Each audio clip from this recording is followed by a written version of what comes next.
C'est quelque chose qui va vous réconforter, qui va vous amener un sentiment de sécurité également. Vous sentez en fait l'enveloppe du corps. La tristesse est souvent déclenchée par les pertes, une perte d'une relation, une perte d'une situation, d'un avantage, une perte d'un espoir. Donc vous ouvrez bien la cage thoracique et vous soufflez.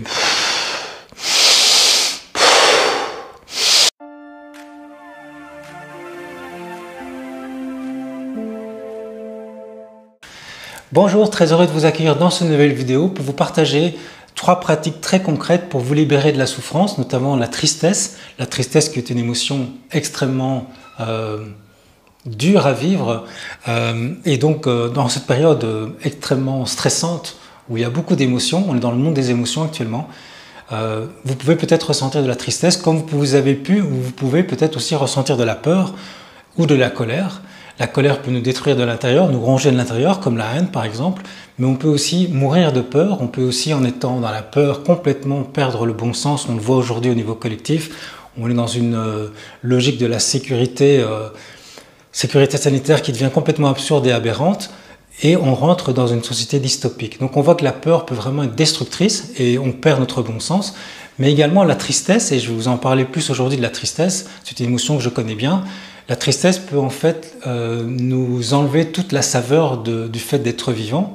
Quand on est triste, on perd sa joie de vivre, on se replie, on ne ressent plus en fait cet état naturel que nous avons, comme naturellement l'être humain est fait pour ressentir l'harmonie et être joyeux.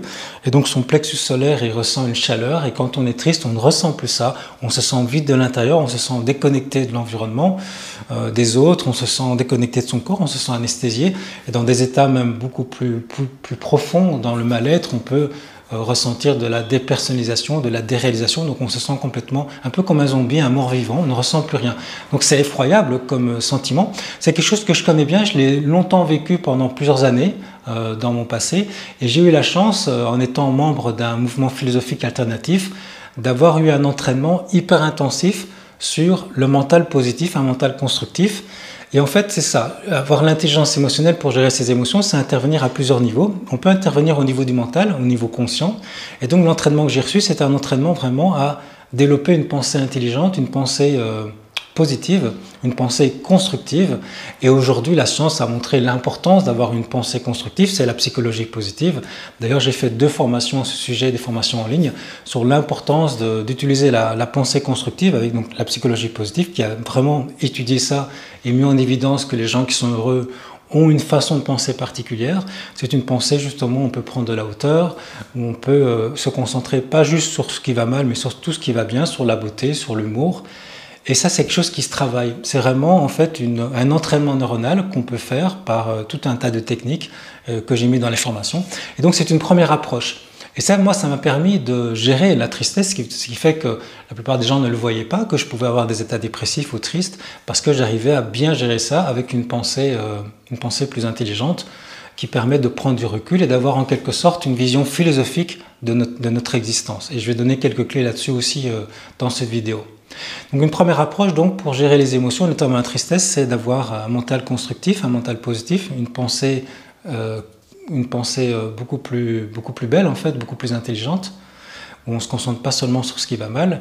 Et puis une autre façon également de travailler sur nos émotions, c'est travailler sur l'inconscient. Vous savez que je suis thérapeute et hypnothérapeute, et donc je travaille beaucoup sur l'inconscient pour le reprogrammer. Donc là c'est une intervention au niveau psychologique, où on va retravailler sur l'histoire de la personne au niveau inconscient. Ça veut dire que l'inconscient garde en mémoire tout le passé, dans lequel il peut y avoir des blessures qui ont généré des émotions de peur, de colère ou de tristesse. Et donc, notamment sur la tristesse, il peut y avoir des blessures d'abandon, des blessures de rejet. Et c'est aussi pour ça que j'ai fait une formation spécifiquement pour aller plus sur la cause de la tristesse, une formation sur la dépendance affective, où en fait, on va renaître différemment. Pourquoi je dis ça? Parce qu'en fait, la tristesse, souvent, a sa cause dans l'enfance et dans les premiers moments de la vie où il peut y avoir eu un manque de connexion, un manque de chaleur, un manque de sécurité, un manque de lien en fait. Et donc l'idée de renaître avec beaucoup plus de chaleur humaine, beaucoup plus de connexion, peut se faire grâce à l'auto-hypnose. Et donc c'est ce que j'ai mis dans la formation, c'est quelque chose qui peut nous guérir. Nous avons en fait un inconscient qui peut se reprogrammer par une reconfiguration neuronale au niveau conscient, comme je l'ai dit, mais également au niveau inconscient, en se plongeant dans des histoires qui sont constructives pour l'inconscient, qui vont le rassurer. Vous savez, quand vous regardez un film, en fait, on est tous hyper réactifs aux histoires, puisque quand on regarde un film qui soit positif ou qui fait peur, un film d'horreur, on sait bien que c'est pas vrai, consciemment, mais inconsciemment, on va réagir et ça va nous impacter. Le cœur va battre plus vite, etc. Donc, il va y avoir une réaction nerveuse par rapport à un imaginaire. Et en fait, nous nous trimballons tous avec un sac, notre passé, c'est de l'imaginaire, c'est des images, en fait. Donc, dans le sens là, c'est de l'imaginaire, c'est de la mémoire, avec des histoires qui sont souvent très tristes. Nous sommes en fait souvent des psychodrames ambulants. Et on peut modifier par l'hypnose toute cette histoire pour guérir de cette tristesse. Ça, c'est donc la vision, l'intervention psychologique. Mais aujourd'hui, je ne vais pas parler de ça, je voudrais vous parler de plutôt l'intervention, travailler son inconscient, mais au niveau mécanique. Au niveau mécanique, parce qu'effectivement, les sciences, la physiologie notamment, nous ont montré depuis une vingtaine d'années, avec la nouvelle théorie sur le système nerveux, donc la théorie polyvagale, nous ont montré en fait que l'état de tristesse correspond à un état physiologique bien particulier, qu'on n'avait pas trop repéré avant. Avant, on avait juste la vision classique du système nerveux sympathique et parasympathique. Et avec la théorie polyvagale, on comprend que les gens qui sont dans des états de tristesse, qui sont dans des états de dissociation, d'anesthésie émotionnelle, donc il n'y a plus de goût de vivre, il n'y a plus rien, sont vraiment dans un système nerveux particulier où il y a une dysfonction de 5 nerfs crâniens. Vous savez qu'on a 12 nerfs crâniens. Et il y en a 5 qui dysfonctionnent, notamment le 10e qui est le nerf vague, où en fait il y a une activation chronique de la branche dorsale du nerf vague. Donc en fait il y a une baisse métabolique et on est dans cet état un peu de sidération, de non-mouvement, voilà, d'une baisse métabolique et on n'a plus trop goût à la vie. Et donc l'idée pour intervenir au niveau mécanique, c'est de restaurer la fonction vagale, c'est de réguler donc toute l'activité vagale, notamment au niveau de la branche ventrale qui est liée à la branche ventrale du nerf vagal qui est liée à l'interaction sociale et la joie, c'est de pouvoir restimuler cette fonction vagale.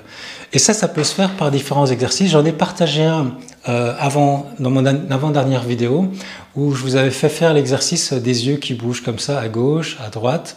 Et donc ça a été mis en place par un spécialiste de nerf vague qui a 40 ans d'expérience sur le nerf vague, c'est Stanley Rosenberg, qui est d'ailleurs un admirateur de Stephen Porges, qui est le créateur de la théorie polyvagale, et qui a vraiment travaillé sur la mécanique du nerf vague. Et avec cet exercice que je vous ai présenté dans la vidéo, vous pouvez vraiment réactiver la branche ventrale du nerf vague et donc quitter cet état un peu de sidération, de tristesse ou d'activation de la branche sympathique si vous êtes beaucoup dans la colère ou la peur.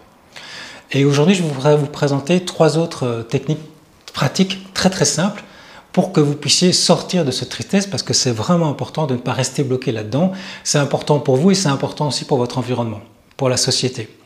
Alors je vais expliquer pourquoi je dis ça après, mais d'abord voyons les techniques très simplement. La première technique, c'est une technique qui va apporter de la sécurité, un sentiment de sécurité qui manque beaucoup aux gens qui sont dans cette tristesse, et même pour ceux qui sont dans l'anxiété, ceux qui ont des crises d'angoisse, ça va vous être utile aussi.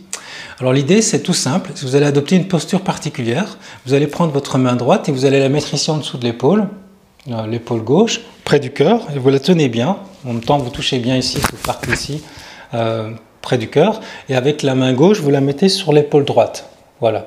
Et en fait, en quelque sorte, vous vous tenez dans les bras comme ça, et vous pouvez fermer les yeux et sentir ce que ça vous fait.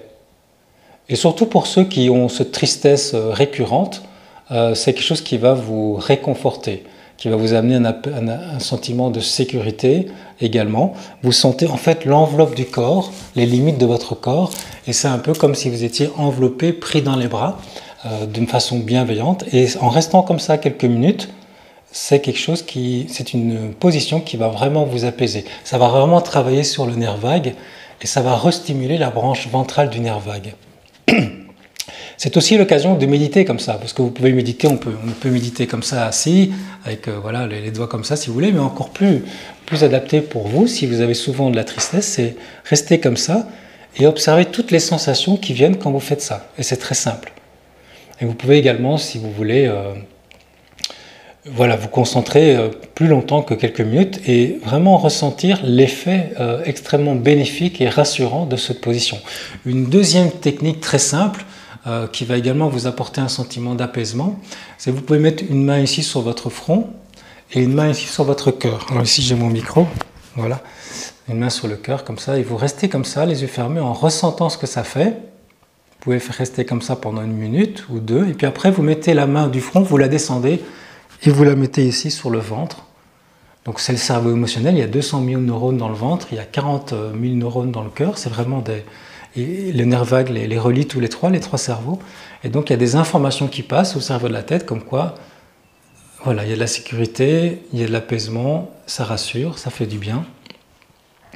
Et donc voilà encore une autre technique, vous pouvez faire toutes les techniques avec celle avec les yeux, celle que je vous ai montrée avant et celle-ci, l'un après l'autre.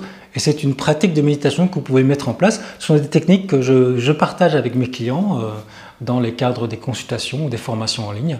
Quand je fais des consultations en Skype ou de visu, c'est vraiment quelque chose que je montre aux clients et c'est qui les témoignages montrent qu'effectivement c'est extrêmement apaisant, surtout si vous avez souvent cette émotion de tristesse qui peut arriver.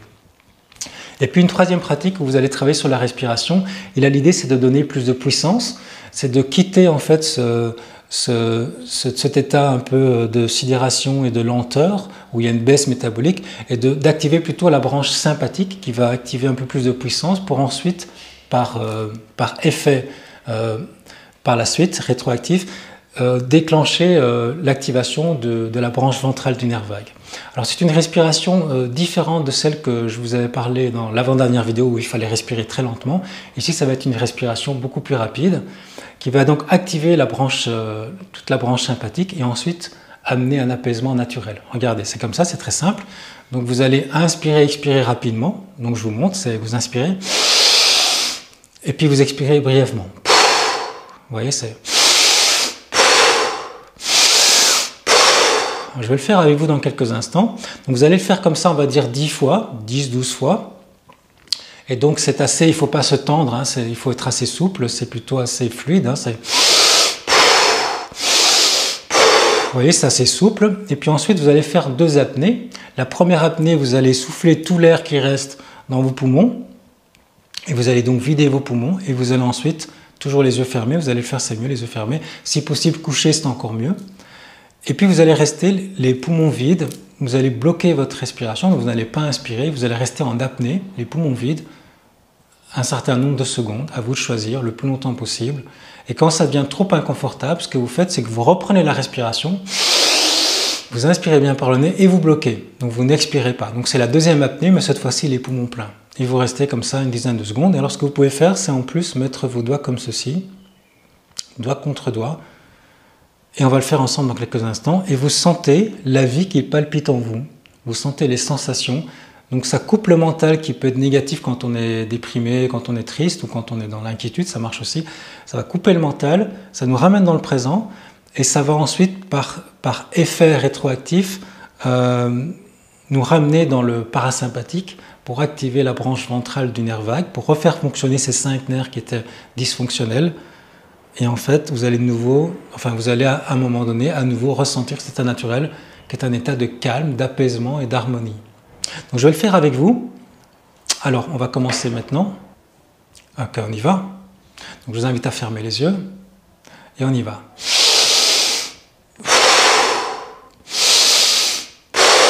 Donc vous ouvrez bien la cage thoracique et vous soufflez.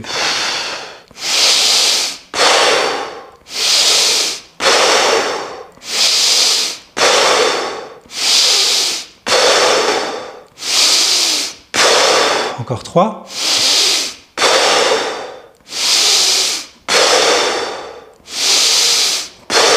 Et la dernière. Et vous soufflez tout, vous soufflez tout, vous soufflez tout. Et vous bloquez. Et vous accueillez les sensations. Tout va bien. C'est un apprentissage aussi pour apprivoiser la peur. Il n'y a aucun danger. C'est très très bon pour la santé de faire ça. Vous êtes en train de nourrir vos cellules d'oxygène. Elles en ont vraiment besoin parce que quand on est dans la tristesse ou dans la peur, on est souvent en manque d'oxygène, ou la colère aussi d'ailleurs. Et vous tenez le plus longtemps possible. Quand vous avez besoin, vous inspirez bien fort sans expirer, comme ça. Et vous bloquez. Donc chacun son rythme. Il vous restez une dizaine de secondes, comme ça, à ressentir votre corps. Vous pouvez joindre vos 2 mains, comme dans une... C'est une méditation, en fait, c'est une façon de méditer. C'est un raccourci extraordinaire, donc j'utilise beaucoup avec mes clients et je vous le partage avec plaisir. Vous pouvez le faire à la maison tous les jours. plusieurs fois dans la journée. Ça va couper votre mental. Et sentez, encore quelques instants, sentez comme tout votre corps vibre, il y a de la vie en vous. Donc vous retrouvez les sensations de vie et ça permet effectivement de restaurer la fonction vagale, ce qui est vraiment très très puissant. Et si vous voulez, ces exercices que j'ai donnés, celui-ci est un petit peu plus difficile, il demande un peu d'énergie. Quand on est parfois déprimé ou triste, c'est difficile. Donc c'est pour ça que je vous propose de le faire seulement 10 fois, vous pouvez après faire plus. Avec les clients, je pratique ça avec un peu plus intensif. Mais déjà, vous faites comme ça, ces 10 respirations et ces 2 apnées, vous allez voir, ça va vous faire beaucoup de bien. En fait, ces exercices, vous allez les faire en fonction de votre météo interne. On a 3 météos internes, un peu comme la météo à l'extérieur. Il peut faire mauvais, il peut faire moyen, il peut faire très beau. Et la météo interne, c'est pareil. On peut être vraiment pas bien, on est en état de grande tristesse ou de grande peur. On peut être super bien. Et entre les deux, on a une sorte d'humeur. Donc une humeur, c'est une émotion qui n'a pas été gérée. Donc on est d'humeur un peu triste, un peu maussade, comme ça tout le temps. Et donc en fonction de votre météo intérieur, vous allez pouvoir mettre en place différents exercices plus ou moins, qui demandent plus ou moins d'attention et d'énergie. Le dernier qu'on vient de faire sur la respiration, ça vous pouvez le faire effectivement quand vous avez un peu plus d'énergie. Par exemple, c'est la météo moyenne où il fait beau, c'est-à-dire que ça va, vous avez de l'énergie.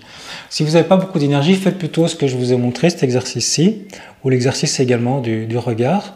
C'est vraiment quelque chose qui est très facile à mettre en place et qui va vous faire du bien. Et puis si vous êtes dans une météo un peu plus belle, la tristesse est un peu plus facile à gérer, ça reste un fond de tristesse mais ça va beaucoup mieux. Je vous invite vraiment à utiliser ce mental constructif qui permet de voir les choses autrement, de prendre du recul et notamment d'être dans l'acceptation des règles du jeu. Parce qu'une façon de sortir de la tristesse, c'est finalement se rendre compte qu'on n'accepte pas plein de choses et c'est cette prise de conscience qu'on a besoin d'accepter les règles du jeu, sinon on va tout le temps être triste. C'est quoi l'acceptation des règles du jeu? Quand vous jouez au football, il y a des règles, si vous ne les respectez pas, ça ne va pas, vous ne pouvez pas jouer. Et le Monopoly aussi, voilà, s'il y a des règles, si vous ne les connaissez pas, vous n'allez pas pouvoir jouer, ça ne va pas être possible. La vie c'est pareil, il y a des règles, et si vous ne les connaissez pas, vous n'allez pas pouvoir être heureux dans votre vie. Et une des règles qu'on n'apprend pas à l'école, malheureusement on n'apprend pas tout ça à l'école, les règles de la vie, on devrait l'apprendre, ce serait vraiment bien. Le nombre de choses qu'on apprend à l'école qui ne sert à rien et le nombre de choses qu'on devrait apprendre qu'on ne fait pas, c'est assez étonnant. Alors, au niveau de l'acceptation des règles de la vie, c'est quoi? D'abord, accepter le fait que la mort existe. Parce que quand on est triste, on ne supporte pas la mort, on ne supporte pas les pertes. La tristesse est souvent déclenchée par les pertes. Une perte d'une relation, une perte d'une situation, d'un avantage, une perte d'un espoir. Et l'idée ici d'une des règles de la vie qu'il faut accepter, c'est que les choses sont impermanentes. La vie est impermanente. L'impermanence fait partie de la vie. C'est la première règle en fait de ce jeu de la vie. C'est-à-dire qu'en fait, tout meurt à tout instant et tout renaît à tout instant. Il y a des naissances et des morts en permanence. Et donc en fait, il ne faut pas être dans l'illusion que ça va être éternel ou qu'on ne veut pas penser à la mort, on ne veut pas voir ça, on est juste là en train de profiter. Et puis, quand la fin de quelque chose arrive ou que la mort arrive, c'est un choc terrible et on peut tomber en dépression et donc dans une grande tristesse. L'idée ici, c'est plutôt d'accepter que la mort fait partie de la vie, de le savoir à l'avance, de l'accepter totalement et d'observer l'impermanence autour de nous, que tout est impermanent, que rien ne dure, ce qui nous permet paradoxalement de beaucoup plus en profiter parce qu'on sait à l'avance que ça ne va pas durer. Pour une relation, pour une situation, par exemple, on voit ici avec le confinement que on n'aurait jamais pensé qu'on allait perdre des avantages de pouvoir se déplacer, de pouvoir aller au restaurant. Et en fait, voilà, ceux qui n'avaient pas anticipé ça, évidemment c'est difficile d'anticiper ça, mais ceux qui ne vivent pas dans cette philosophie de l'impermanence, pour eux c'est un choc tout d'un coup, ils ont plus et donc ils ont l'habitude d'avoir, comme pouvoir se déplacer pour aller en vacances, ce genre de choses. Alors que si on a la philosophie de l'impermanence, on se dit que tout ce qu'on a, c'est jamais acquis. C'est un privilège et à tout moment on peut le perdre et on ne contrôle rien. Ça c'est une première règle de la vie et qui va nous aider à sortir de la tristesse. Une deuxième règle de ce jeu de la vie, c'est en fait de comprendre que l'être humain est égoïste et que c'est normal. Pourquoi? Parce qu'il est en situation de survie. J'avais fait une vidéo sur mon autre chaîne qui est bloquée pour l'instant parce que j'ai eu 3 vidéos censurées. J'avais fait une vidéo sur les 3 paradigmes qui sont en train de tomber en 2020. 2020 nous a montré, c'est un peu 3 enseignements de 2020, qu'il y a 3 paradigmes. Et ces 3 paradigmes, c'est justement qui montrent en évidence que l'être humain, au fond, parce qu'il est naïf, il croit que les gouvernements sont toujours bien intentionnés, les médias et les industries sont toujours bien intentionnés, c'est une vraie naïveté. Donc l'être humain est naïf, mais il est également très lâche, et puis il est également très égoïste. Et pourquoi il est comme ça? parce qu'il est en mode survie. Un être humain qui n'est pas en mode survie est un être humain qui est bienveillant, qui est ouvert, qui va partager, qui va coopérer. Les neurosciences sociales nous ont bien montré ça. Mais malheureusement, un être humain qui est stressé par l'extérieur, par les médias, par tout ce qu'on lui raconte, il va devenir beaucoup plus égoïste, il va devenir même agressif, il va devenir lâche, il va devenir paresseux intellectuellement, il va croire le premier venu, il ne va pas faire preuve de recul et de bon sens. Et donc l'égoïsme est quelque chose qui peut nous toucher très fort si on est très sensible, ou la méchanceté. Et donc quand on est dans cette vision que finalement ça fait partie de la vie, ce sont des règles de la vie, quand un être humain est stressé, il devient comme ça, et qu'on voit que le stress il est vraiment fort répandu sur Terre, donc c'est donc tout à fait normal, ça nous permet en fait de l'accepter. Alors si on travaille sur ce mental beaucoup plus constructif, et si on travaille sur notre système nerveux autonome, tout notre système neuromusculaire, on va pouvoir quitter doucement la tristesse. Et c'est un peu la tristesse comme des nuages qui cachent le soleil. Et le soleil, c'est notre nature véritable, qui est la joie, qui est le calme, qui est le bien-être, l'harmonie. Et donc en chassant ces nuages, on va pouvoir de nouveau briller. Et c'est vraiment au niveau du plexus se sentir très très vivant. Et c'est important parce que ça n'a jamais été aussi important qu'aujourd'hui, en ce moment, au moment où je fais la vidéo, donc on est en 2021, bientôt au mois de juillet, il y a tellement d'émotions négatives, on est entouré de gens qui souffrent, ça n'a jamais été aussi important de vibrer positivement la joie, donc de quitter ces émotions négatives, de ne pas en être affecté parce que c'est contagieux en plus, nous sommes des caméléons émotionnels, nous les êtres humains. Si vous êtes entouré de gens tristes ou de gens apeurés, ben vous commencez à avoir les mêmes émotions. Donc c'est important de se protéger, d'être très sélectif et puis de prendre soin de soi avec ces exercices que je vous partage avec plaisir pour vibrer de manière positive. C'est important pour votre santé et c'est aussi important pour votre entourage et pour l'humanité, je dirais, parce que plus on est beaucoup à vibrer la joie alors que tout va mal autour de nous, plus on est beaucoup à vibrer une émotion élevée de gratitude, de bien-être, au plus en fait on va aider l'humanité à se sortir de cet enfer dans lequel nous sommes, où il y a de la peur, où il y a de la manipulation, où il y a de la corruption, où il y a de l'inconscience, il y a de l'égoïsme, il y a de la méchanceté. Donc en travaillant sur vous, vous allez vraiment aider à ce que l'humanité aille mieux. Et donc je vous invite à pratiquer ces pratiques que je viens de vous présenter, le faire tous les jours. Prenez soin de vous pour prendre soin de l'humanité. Au plaisir de vous retrouver dans une prochaine vidéo. Être un rebelle sans se mettre à genoux, comme une étincelle dans ce monde de fous. Être un rebelle sans se mettre à genoux, comme une étincelle dans ce monde de fous.